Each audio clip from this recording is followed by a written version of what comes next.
Salué comme un ouvrage architectural majeur du XXIe siècle, l'extraordinaire viaduc de Millau est un spécimen unique. Transparence, simplicité, élégance.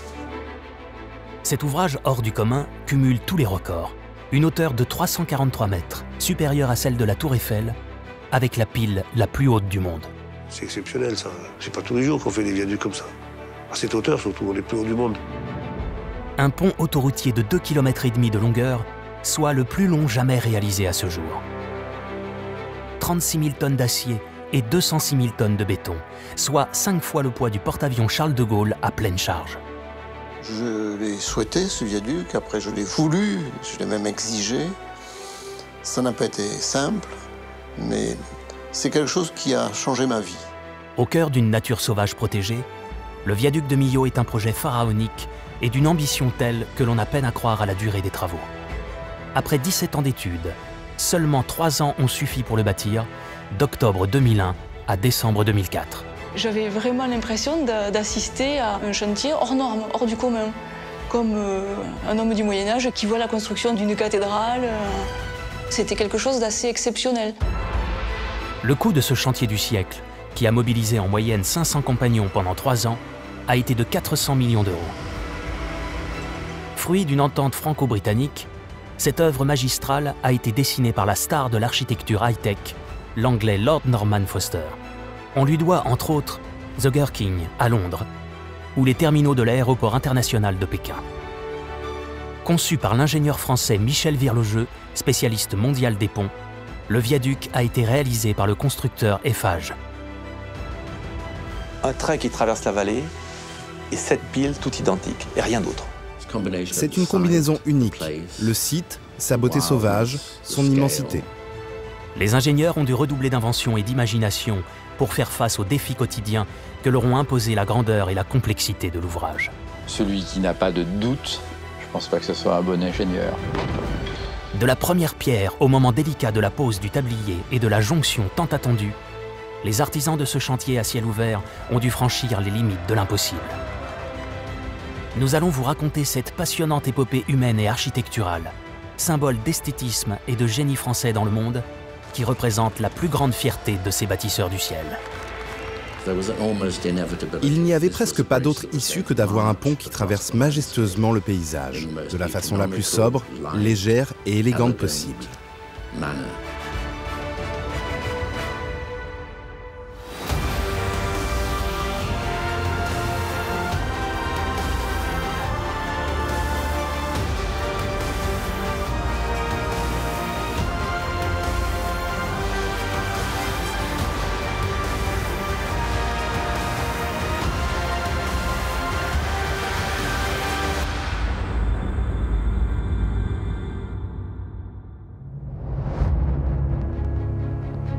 Le viaduc de Millau constitue le maillon le plus spectaculaire de l'autoroute A75.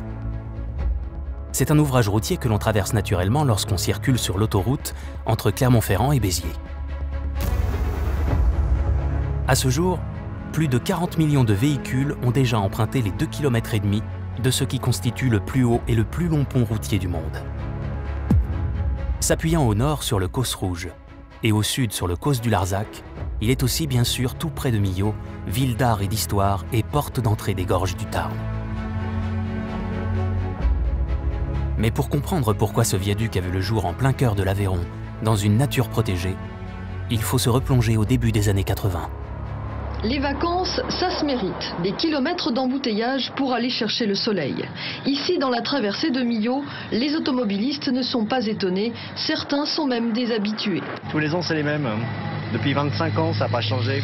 Alors quand est-ce qu'on va voir le viaduc? Millau avait un été et aux jours de pointe de vacances à Pâques aussi, très mauvaise réputation à cause de bisons futés. Qui dit aux usagers de la route, évitez Millau. Et quand pendant des années, vous êtes maire d'une ville qui s'appelle Millau et que dans les oreilles, vous avez la radio qui vous dit « évitez Millau, évitez Millau », vous êtes un maire un peu dégradé à cause de ça, vous êtes le gars du bouchon. Donc votre idée première, c'est comment éviter le bouchon. les premières ébauches de tracés de l'A75 visant à relier le Causse Rouge au nord et le Causse du Larzac au sud voient le jour. 4 tracés sont étudiés pour le franchissement de la vallée du Tarn. Un grand est, un grand ouest, un tracé proche de la Nationale 9 et une option médiane également à l'ouest de Millau. Finalement, la décision est prise de construire un pont à quelques kilomètres à l'ouest de Millau, garantissant une bonne desserte locale et le respect de l'environnement.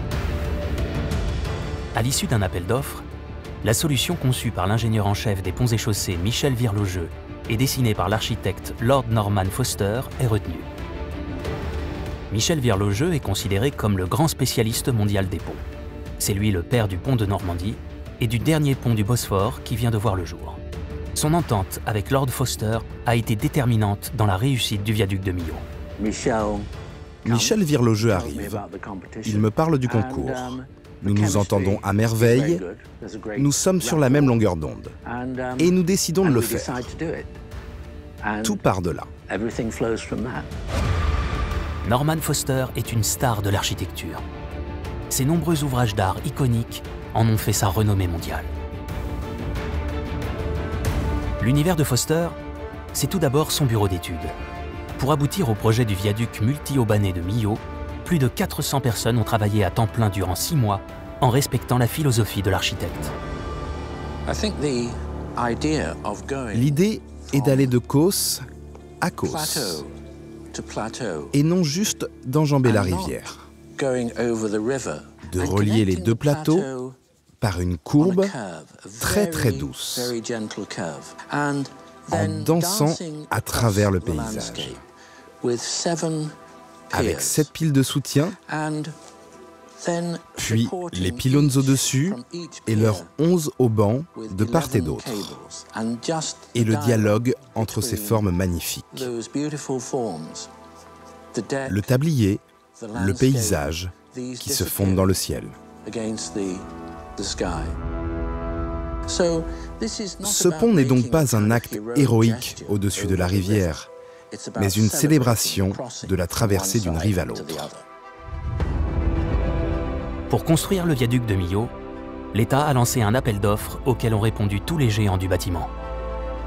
Nous étions vraiment David contre Goliath. Il était de notoriété absolue publique que le grand groupe concurrent avait toutes ses chances. Il sortait vainqueur du grand stade qui avait été un succès absolu. Contre toute attente, c'est la solution d'Eiffage d'assembler un tablier léger en acier encastré sur des piles en béton qui a été choisie. Avec une question cruciale: comment procéder pour allier acier et béton? La réponse, c'est qu'on avait déjà poussé des ouvrages d'un poids voisin, en béton, mais on n'avait jamais fait la combinatoire de la technique du tablier métallique, de la longueur, de la courbe et du poids. Et c'est là, effectivement, qu'il y a eu un petit peu de suspense. Dès le départ, l'équipe de construction a dû relever 3 défis impressionnants. Le premier, construire les piles de pont les plus hautes du monde. Le deuxième, les relier à leur sommet par une autoroute de 36 000 tonnes qu'on appelle le tablier. Et le troisième, ériger 7 pylônes d'acier pesant chacun 700 tonnes. Le tout à plusieurs centaines de mètres du sol.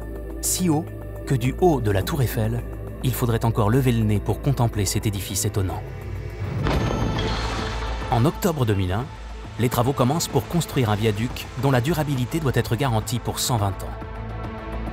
Pour décrocher le contrat, le constructeur Eiffage a promis d'achever les travaux en un temps record, en 3 ans. À titre de comparaison, le plus long pont suspendu au monde, 3911 mètres, le Akashi au Japon, a été construit en 10 ans.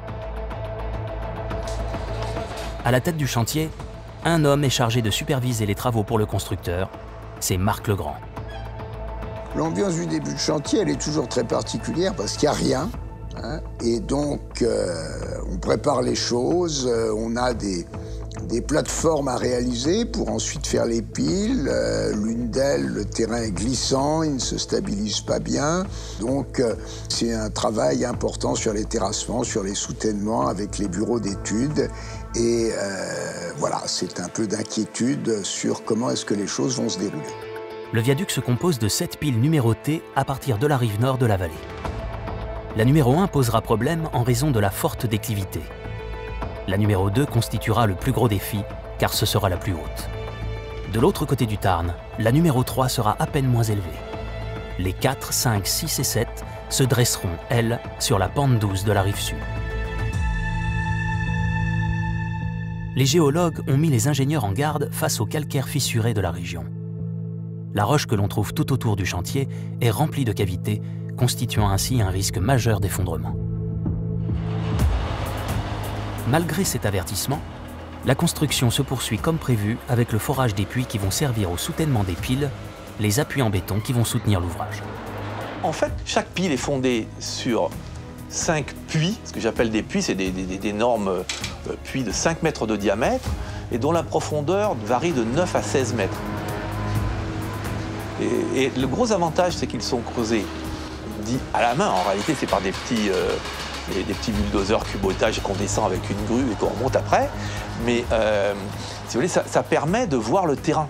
C'est-à-dire que quand on creuse des puits, quand on fore des puits, des pieux habituels, des pieux de fondation habituels à la bentonite, on ne voit pas le terrain.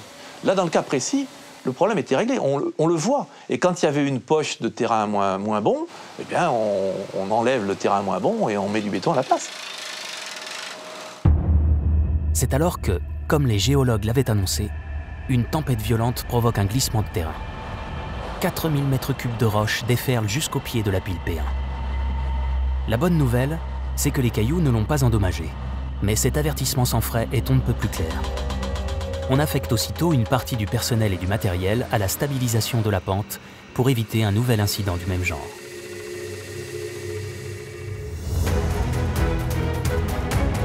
Trois mois seulement après la pose de la première pierre, le viaduc de Millau commence à prendre forme. Les 450 ouvriers qui occupent quotidiennement le chantier ont terminé le terrassement des plateformes, 300 000 m², ainsi que les fondations des 7 piles sur lesquelles reposera le tablier du viaduc. Nous nous étions engagés sur un délai très court. Et pour le tenir, la seule solution, c'était de faire toutes les piles en parallèle, et donc en prévoyant des équipes dédiées à chacune des piles et des moyens dédiés pour les réaliser. Donc c'était un peu plus coûteux, mais ça permettait de tenir un délai qui était de l'ordre de 3 ans. Pour tout le projet, on a vu les choses en grand. Il faudra 206 000 tonnes de béton, une quantité telle qu'il faudra construire une centrale à béton sur le chantier.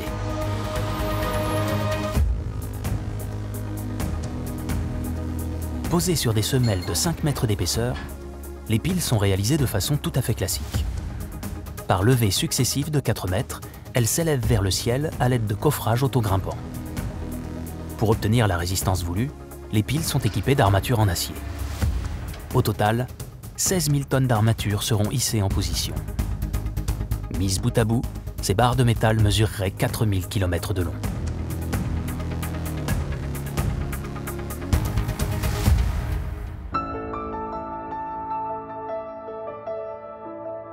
Après les premiers réglages, les chantiers béton ont rapidement pris leur vitesse de croisière.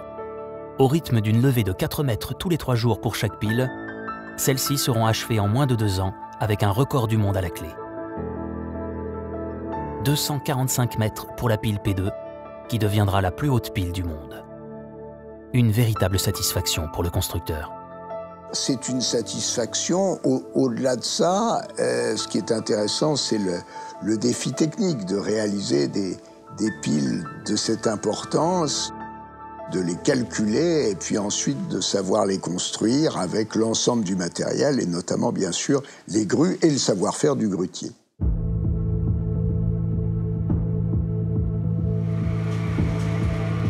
Vincent Principato, ouvrier grutier, fut un acteur incontournable des travaux du viaduc de Millau. Passant des journées entières dans sa cabine à plusieurs centaines de mètres au-dessus du vide, il a dû apprivoiser son vertige pour ne se concentrer que sur le travail à faire.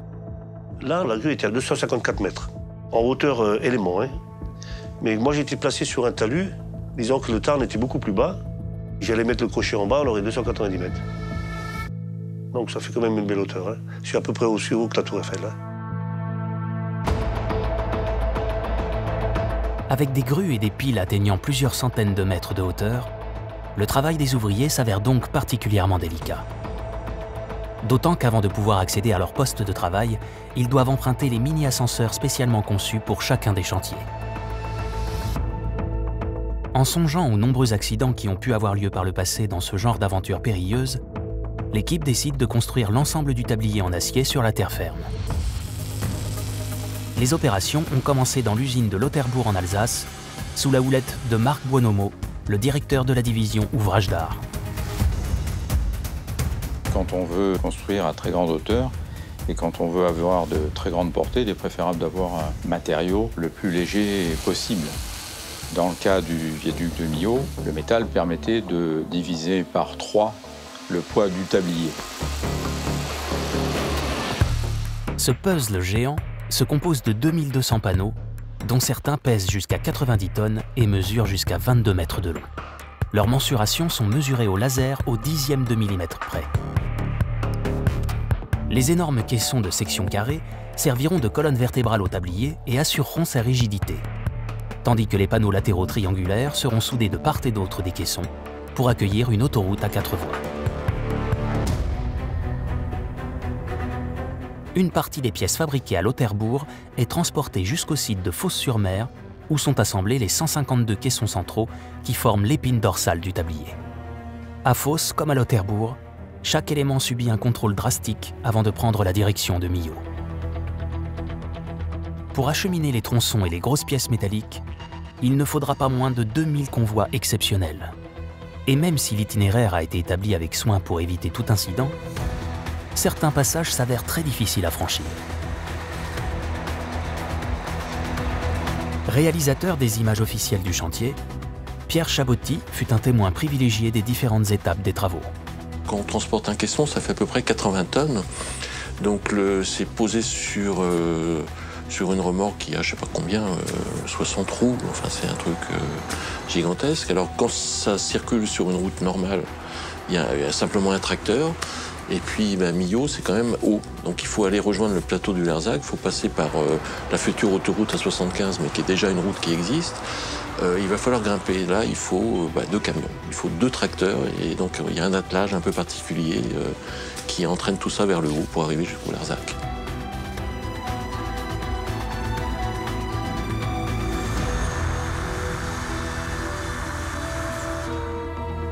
Les travaux ont démarré il y a maintenant 1 an et demi. Les conditions météorologiques qui ont alterné entre le grand froid de l'hiver 2002 et la canicule de l'été 2003 n'ont pas freiné le chantier qui a pris 1 mois d'avance sur le calendrier. Mais pour les ouvriers, le plus embêtant reste le brouillard et les orages, assez fréquents dans la région. Dans l'année, on va avoir à peu près cumulé un bon mois de brouillard ou nuages bas. Parce que bon, quand même, il ne faut pas oublier qu'on est au Tarn, hein, on est en dessous du Tarn. Automatiquement, la brume, même en mois d'avril, mai, vous avez de la brume. Hein, et des fois, si on a les nuages bas, c'est carrément blanc, on ne voit plus rien. Seul moyen de voir ce qu'il fait avec sa grue par temps couvert, l'outil indispensable au grutier reste la caméra avec son écran de contrôle. En contact visuel permanent avec la charge qu'il doit soulever, il est également guidé par une voix par radio. Lorsque les vents atteignent une vitesse supérieure à 70 km/h, le grutier est prié de redescendre dès que possible.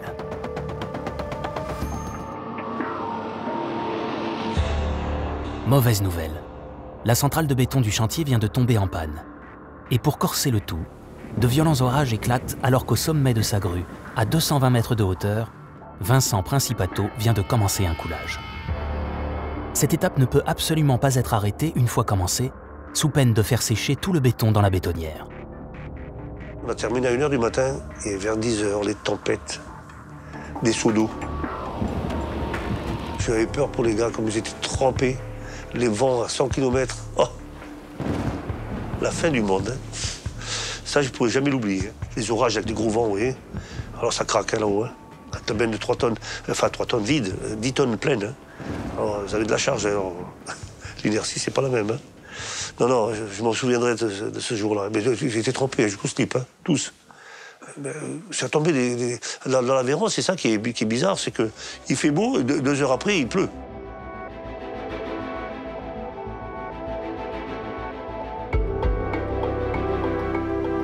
Au mois de novembre 2003, les piles atteignent la hauteur voulue. Avec ses 245 mètres, la pile numéro 2 devient la plus haute pile du monde pour un ouvrage de ce genre. Reste à savoir si elle est bien à l'endroit déterminé. Après vérification, on constate qu'elle est à moins de 2 cm de son objectif. Le défi est réussi. Et quand elle arrive à 247 mètres, cette pile, eh bien, il y a un petit événement en petit comité qui se déroule sur le haut de la pile. Le dernier béton, la dernière brassée de dernier talochage va entraîner une petite cérémonie. D'abord champagne sur le haut de la pile. À la dernière alors. Allez, ça roule.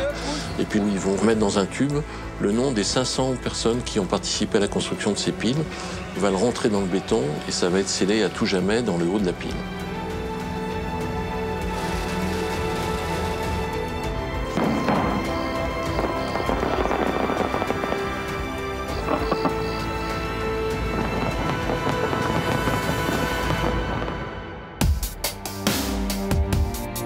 Une fois parvenus sur les 2 centres d'assemblage de chaque côté de la vallée, panneaux latéraux et caissons centraux sont assemblés, ajustés et soudés pour former les 2 tronçons du tablier.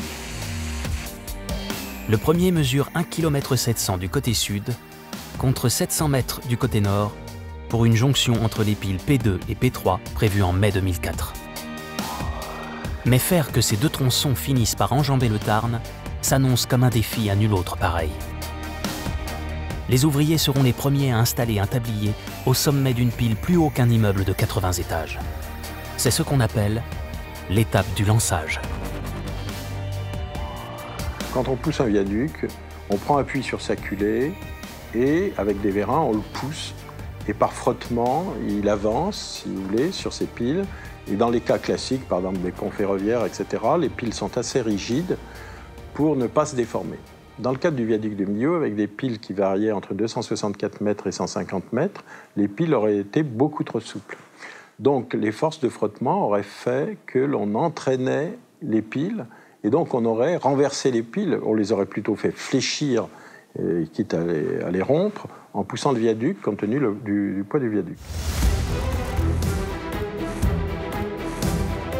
Avec ces piles de plusieurs centaines de mètres, les 2460 mètres de longueur du tablier et son poids de 36 000 tonnes, l'opération du lançage nécessite la fabrication d'un outil spécifique permettant de pousser le tablier sans faire tomber les piles. Le mécanisme de lancement s'appuie sur un outil appelé le translateur, une machine composée de 2 cales censées glisser l'une sur l'autre à l'aide de 2 vérins. Le premier vérin pousse la première cale qui soulève la deuxième, sur laquelle repose le tablier. Ainsi, celui-ci se détache de la pile sans prendre le risque de l'endommager en s'y frottant. Ensuite, le deuxième vérin pousse la deuxième cale et le tablier avance. Pour un ouvrage aussi grandiose, 64 translateurs sont nécessaires. Ils sont placés sur chaque pile et s'activent en même temps pour que le tablier puisse avancer à pas successifs de 60 cm. L'avenir de l'ensemble du projet repose sur un prototype qui n'a encore jamais été mis à l'épreuve. C'est un système extrêmement simple, mais encore faut-il que tout le monde, tous les systèmes, poussent en même temps. Il y avait 14 ordinateurs qui fonctionnaient en même temps, avec un ordinateur maître pour contrôler que les 14 autres fonctionnaient correctement. On passe en mode manuel. On a toujours des doutes. On a toujours des doutes, hein, tant que la machine s'est pas mise en route. Bon, on a fait des tas d'essais, hein, mais un constructeur, il se dit toujours qu'est-ce qui va m'arriver, est-ce que ça va marcher comme je l'ai pensé, etc., quoi. Celui qui n'a pas de doute, je pense pas que ce soit un bon ingénieur. Millau sera le lançage le plus long effectué sur les piles les plus hautes du monde. Autant dire que l'opération peut facilement tourner au désastre. Le tablier est si mince qu'il pourrait s'incliner et se tordre à un moment ou à un autre au-dessus des 342 mètres qui séparent chaque pile. La solution à ce problème est simple. Dresser un pylône pour que ses haubans soutiennent la partie avant du tablier qui sera poussée au-dessus du vide. Ensuite, il faudra dresser les palets, des béquilles d'acier temporaires de soutien pour que le lançage se limite à une demi-travée de 171 mètres. Assez extraordinaire de voir la manière dont on peut lancer ce tablier au-dessus de la vallée et on est entre l'air et l'air. Il n'y a rien d'autre. Donc les appuis sont relativement espacés dans ce cas-là. On trouve qu'ils sont lointains les uns des autres. L'idée, c'était bien sûr de mettre des piles temporaires, donc de mettre des appuis temporaires entre les piles définitives, ce qui a doublé le nombre d'appuis. Pour les provisoires, c'est des échafaudages en grandeur irréelle. On ne peut pas dire réel, irréel, parce que moi, j'avais jamais vu des échafaudages aussi hauts. Hein. Alors, de P6, P7 et P6, je crois qu'ils faisaient 650 tonnes. Et entre P2 et P1, ils faisaient 1400 tonnes, 174 mètres de haut. Quand vous voyez les semelles qu'on faisait là-bas, c'était carrément faire un immeuble. Hein. C'est des semelles qui faisaient 5-6 mètres d'eau en béton hein, pour poser l'échafaudage dessus. Hein.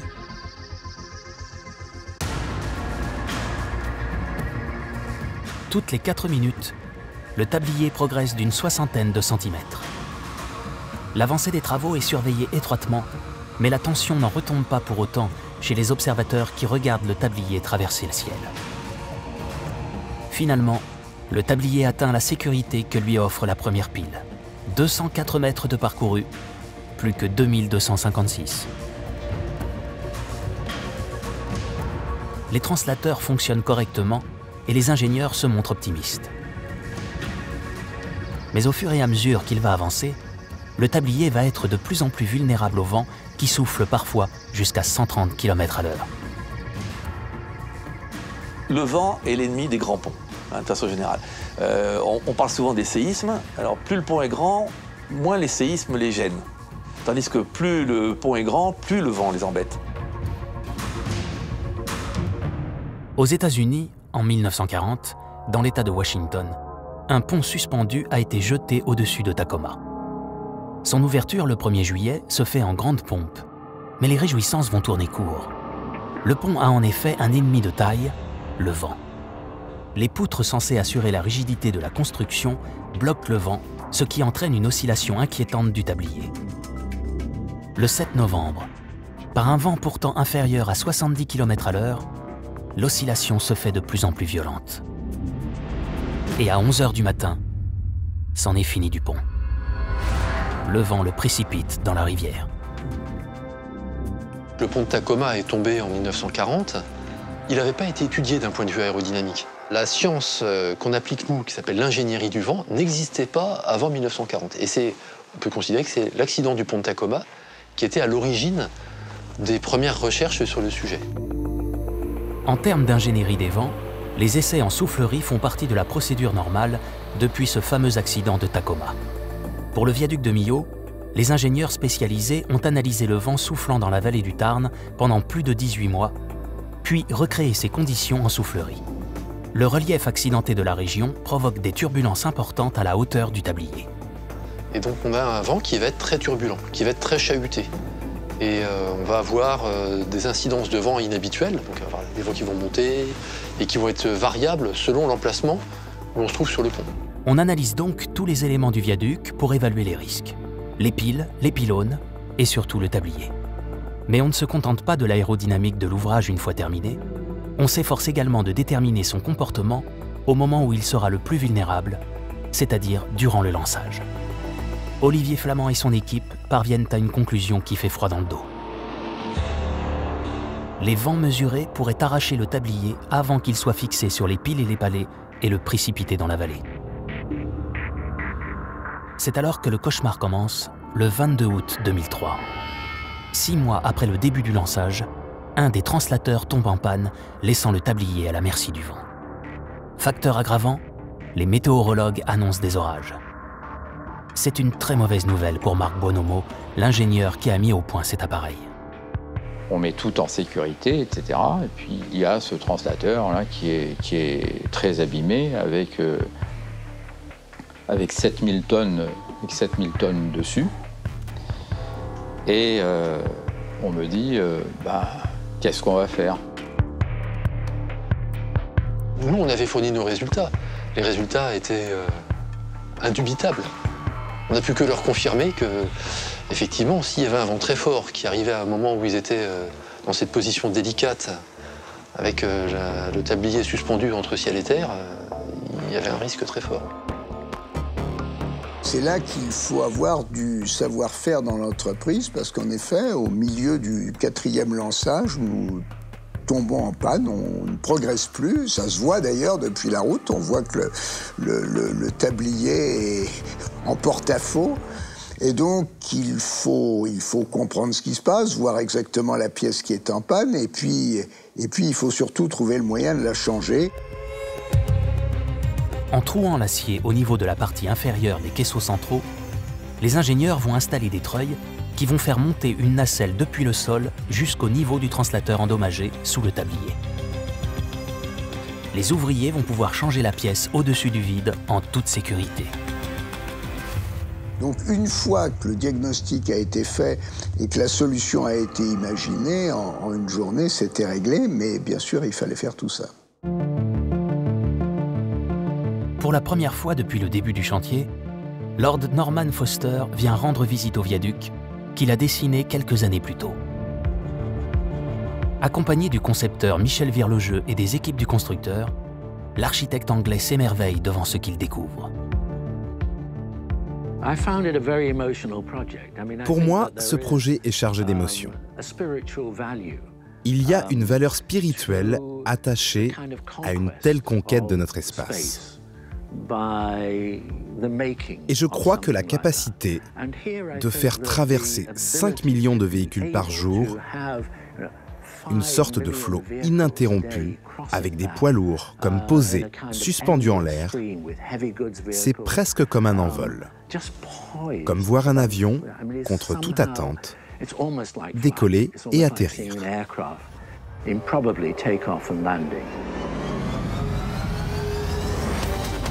Une fois le translateur défectueux réparé grâce au système inventé par les ingénieurs, le chantier peut redémarrer.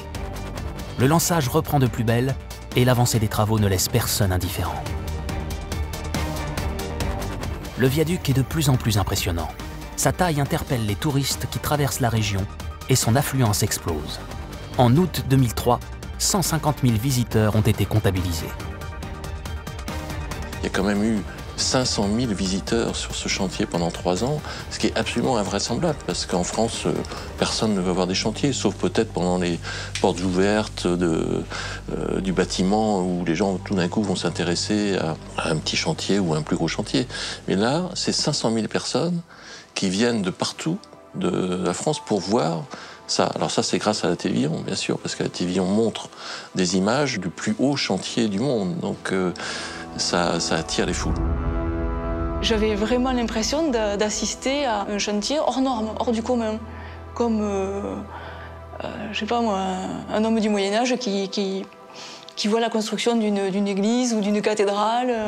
Donc c'était quelque chose d'assez exceptionnel, de voir l'organisation du chantier. C'était une vraie fourmilière, il y avait énormément de monde autour de cette construction, des outils, des machines. C'était une technologie extraordinaire, parce que pour pousser les 2 tabliers de part et d'autre de chaque cosse, il fallait quand même une technologie et des matériaux qu'on n'a pas l'habitude de voir. Donc c'était participer à cet événement, je pense, qui marque effectivement la vie de Millau, évidemment, mais du pays, quoi. C'est une œuvre architecturale majeure. Avant de faire l'unanimité chez les Millavois et de voir autant de monde se presser pour venir visiter le chantier, le projet d'un viaduc à Millau a connu pas mal de détracteurs avant même que les travaux ne commencent. Je suis contre. Pourquoi? Ah, pourquoi? Ça va déparer notre petit paysage, là. Un problème d'écologie et d'économie. En folie. Les travaux préliminaires du chantier ont donc débuté dans un climat hostile. Parmi les plus réticents, ce sont les commerçants de Millau qui s'étaient fait entendre. Leur crainte était forte que les touristes ne prennent pas le temps de s'arrêter en ville.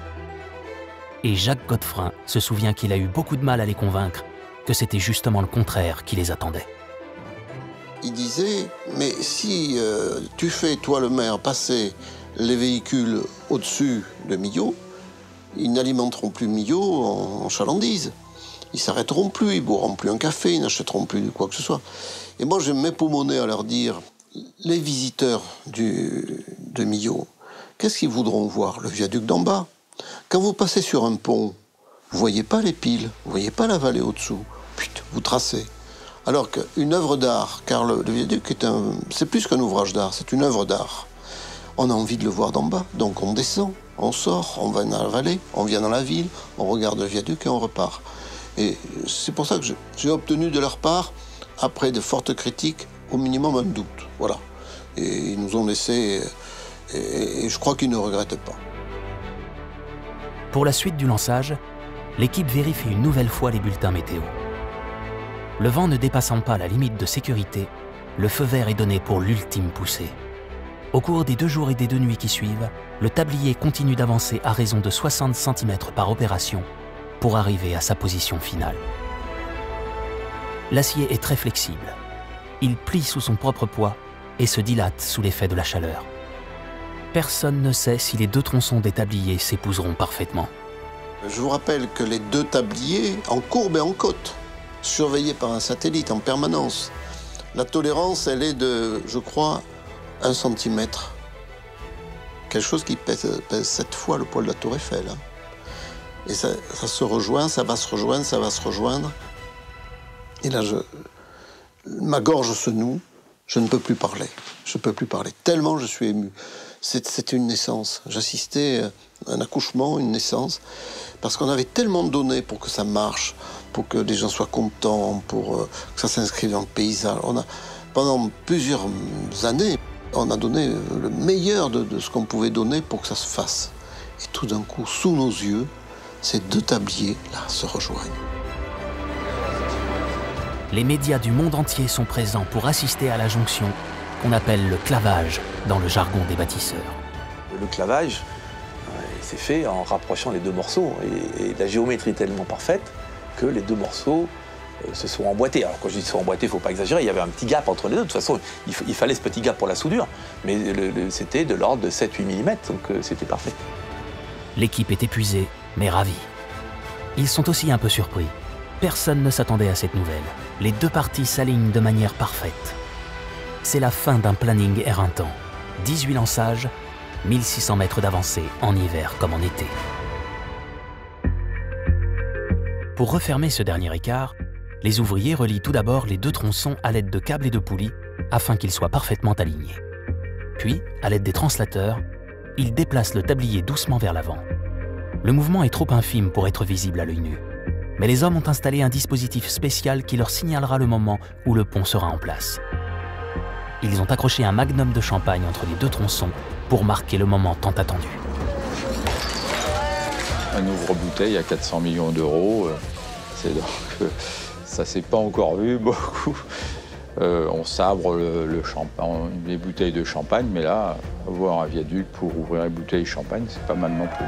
C'est le plus haut viaduc du monde qui est en train de se claver et c'est un beau moment. Et c'est un moment d'émotion important parce que on sent que tous les gens qui sont là, tous les ouvriers qui sont là, c'est une forme d'aboutissement. Pour ceux qui ont fait le tablier, c'est la fin de leur travail et donc à la fois ça va être le champagne, à la fois ça va être le départ. Le travail est loin d'être terminé.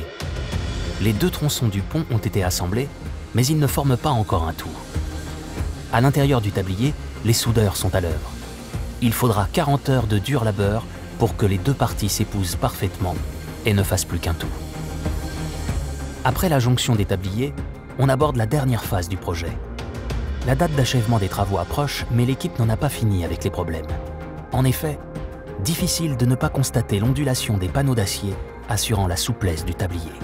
Les déformations que vous voyez, c'est qu'un viaduc réalisé en caisson métallique, finalement, c'est un caisson qui, à l'échelle, est presque une feuille de papier, donc c'est un caisson qui est très très souple.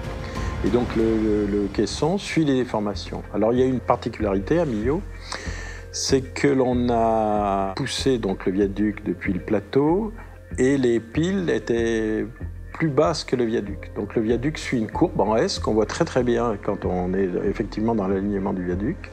Et il est assez souple pour suivre cette courbe en S. Alors ça paraît paradoxal qu'une section de 3,20 m de haut et entièrement en acier soit aussi souple, mais sur des longueurs pareilles, ça se déforme complètement. Pour redresser le tablier, l'équipe mise sur les pylônes et les haubans. Chaque pylône mesure 90 mètres de haut pour un poids de 700 tonnes. Leur installation sur le mince tablier à plusieurs centaines de mètres au-dessus du Tarn constituera une première. Une fois de plus, Marc Buonomo a concocté un plan. L'ingénieur adapte une technique utilisée dans l'Égypte antique pour dresser les obélisques dans le sable. Sur le tablier, l'équipe érige 2 énormes bras d'acier arrimés par des câbles et munis chacun d'un vérin, ces 2 machines développant une force totale de 2000 tonnes. Le pylône de 700 tonnes est ensuite soulevé par les vérins hydrauliques et mis progressivement à la verticale avant d'être abaissé sur son point d'ancrage. Cette technique 4 fois millénaire marche encore à la perfection. La veille de la mise à la verticale du premier pylône, j'ai relu un livre sur la mise à la verticale de l'obélisque de la Concorde. L'obélisque de la Concorde mesure 23 mètres de haut pour 230 tonnes, et que là c'est 700 tonnes pour 70 mètres de haut. Et donc j'ai lu tout ce qui passait à travers la tête de l'ingénieur de la marine qui était chargé de la mise à la verticale, avec les craquements qu'il avait entendus. Et donc, quand ça a commencé à lever et que ça ne craquait pas, je me suis dit, tiens, c'est bien, j'entends rien. Donc l'ingénieur, il faut qu'il n'entende rien, parce que s'il entend quelque chose, c'est qu'il y a des choses qui vont... quelque chose qui se passe mal. Une fois les 7 pylônes installés, l'équipe peut arrimer les haubans qui vont rigidifier le tablier et lui permettre de résister à la circulation automobile, ce qui constitue l'objectif visé. Le poids de la chaussée dépasse dès lors les 40 000 tonnes et les 154 haubans devraient l'empêcher de s'effondrer. La meilleure structure pour prendre des charges, c'est le câble. Ce sont les ponts suspendus, ce sont les ponts haubans. Et c'est encore mieux avec les ponts haubans parce que le hauban, il est tout droit, il est direct, enfin, il a un peu de flèche avec son poids propre, mais tandis que le pont suspendu, c'est quand même un peu plus compliqué puisque la charge passe d'abord dans les suspentes, monte sur le câble porteur. Donc, pourquoi un pont hauban? Parce que c'est la structure la plus efficace, la plus moderne, et c'est la seule qui permette d'avoir un tablier aussi mince. Les haubans plus résistants se composent de 91 taurons d'acier et leur résistance à la rupture est de 25 000 tonnes. Au fur et à mesure que les haubans sont mis sous tension, les ondulations du tablier s'estompent comme prévu. Sur toute la longueur, elles ne dépassent désormais plus l'épaisseur d'1 pouce. Dans un ouvrage d'art, tout a une importance, même la couleur des câbles. Je me souviens de mon plus grand sujet d'angoisse, qui m'a empêché de dormir pendant des nuits. La couleur des câbles. Parce que si vous décidez de mettre les haubans en valeur sur le fond du paysage, alors ils seront d'une teinte foncée. Tandis que si vous voulez qu'ils s'estompent et que les personnages principaux soient à la fois le pilier, les colonnes dans le paysage, leur infinie délicatesse, alors il faudra opter pour des haubans clairs. Vous aurez beau faire des modélisations, tant que vous ne l'avez pas vu en vrai, vous ne savez pas si vous avez fait le bon choix. Et finalement, c'était le bon. Une fois tous les haubans fixés, la phase de revêtement peut commencer, constituant ainsi la dernière ligne droite des travaux.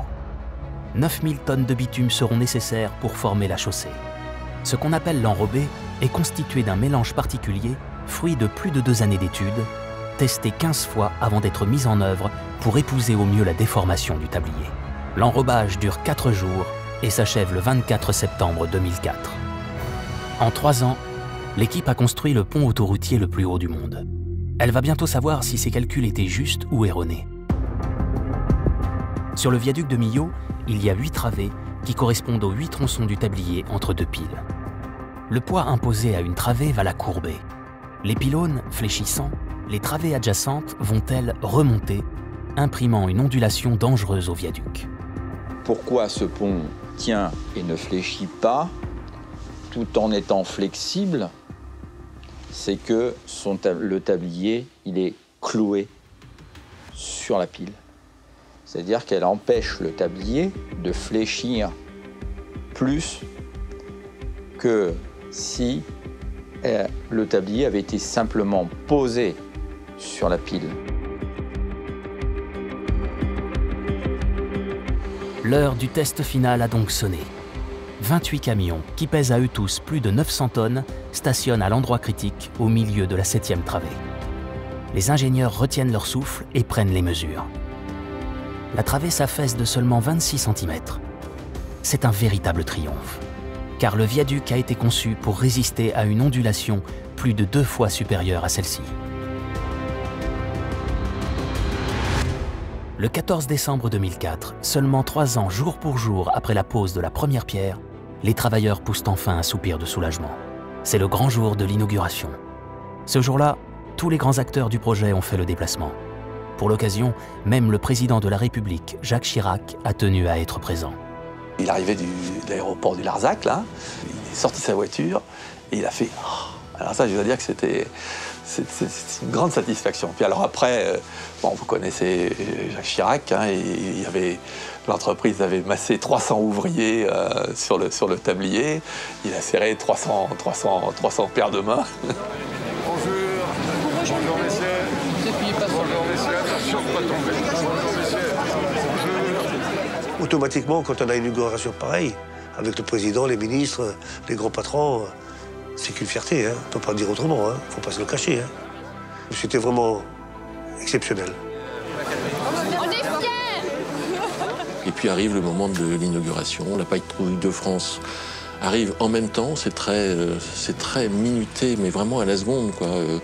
Le drapeau bleu-blanc-rouge s'enlève de la plaque et la patrouille de France arrive. Et donc on a du bleu-blanc-rouge partout. Au-dessus de Millau, c'est super, les gens applaudissent. Enfin, c'est un moment très heureux, très simple en même temps. J'ai vu des journalistes du Chili, du Vietnam, enfin, c'est invraisemblable ce qu'il y avait. Je sais que Lord Foster, moi j'ai pas eu le temps de croiser Lord Foster pendant l'inauguration, c'était impossible. Je l'ai vu quand on a accueilli Chirac, mais à part ça, il a fait des interviews pratiquement non-stop toute la journée.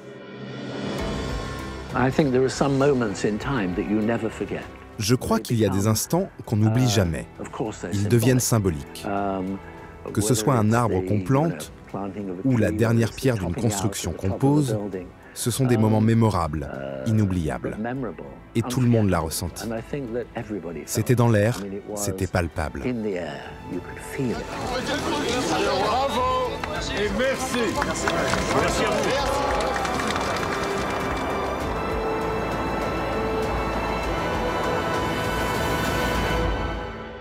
De retour à son bureau après l'inauguration, Jacques Godefrin, le maire de Millau, reçoit un coup de téléphone bien inhabituel.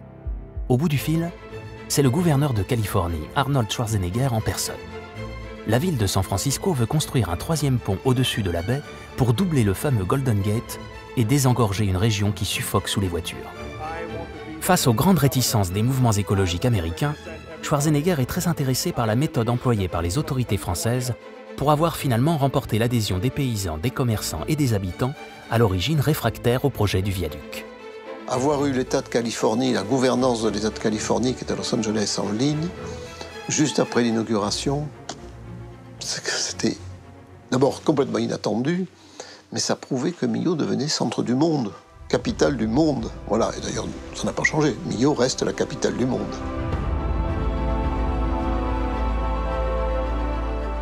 En à peine plus de 3 années de travaux, le viaduc avec la plus haute pile du monde a vu le jour.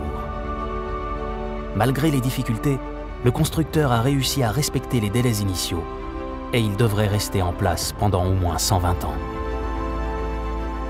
Le viaduc de Millau a fait voler en éclats tous les records et les préjugés. Un viaduc peut être à la fois un exploit architectural, un symbole d'esthétisme et de beauté et un vecteur de lien social. par un extraordinaire tour de force, ces architectes, ces équipes obstinées, ces hommes et femmes à la détermination inébranlable ont fait bien plus que désenclaver le Massif central. Ils ont réalisé en un temps record non seulement un ouvrage d'art, mais aussi un monument qui a transformé la vie des Millavois et des vacanciers. Le viaduc de Millau est une invitation au-dessus des nuages à la portée de tous, et aussi pour les bâtisseurs, la plus grande fierté de leur vie. Pour moi, j'ai apporté ma pierre à l'édifice des constructeurs, quoi.